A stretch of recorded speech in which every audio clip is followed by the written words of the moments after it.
Dead on the spot sa magkahiwalay na insidente ng pamamaril ng isang driver sa Malabon at isang negosyante sa Cebu.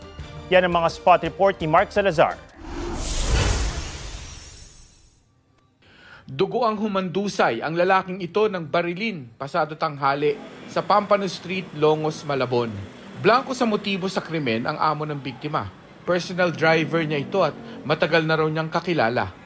Kasi nasulba ko ng opisina, siya kumain, bumili ng sigarilyo. Pagbalik niya dito, yun, binaril niya siya. Tinitignan pa natin lahat ng anggulo, no? Kasi ang titignan natin kung anong negosyo. Kanina may kausap daw siya at bumili lang ng sigarilyo sa katabing sari-sari store.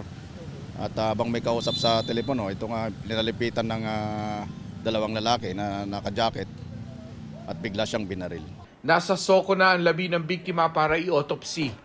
Kasama na rin sinisiyasat ang 2 basyo ng bala na nakuha sa crime scene at mga kuha ng CCTV sa paligid. Sa Tabogon, Cebu, dead on the spot sa kalsada ang isang negosyanteng 51 taong gulang.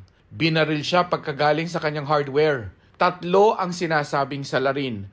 2 suspect na parehong taga Cebu City ang naaresto sa follow-up operation. Patuloy ang investigasyon. Naaktuhan naman ng pulisya na nagdodroga ang tinutugis nilang suspect sa pamamaril na nangyari noong Sabado sa Talisay City, Cebu. Sugatan sa pamamaril ang lalaking edad 49. Batay sa investigasyon, nagalit ang suspect nang makita niyang suot ng biktima ang kanyang jogging pants.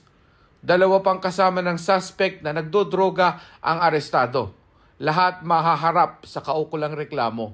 Sinisika pang makuhanan sila ng pahayag. Mark Salazar, nagbabalita para sa GMA Integrated News.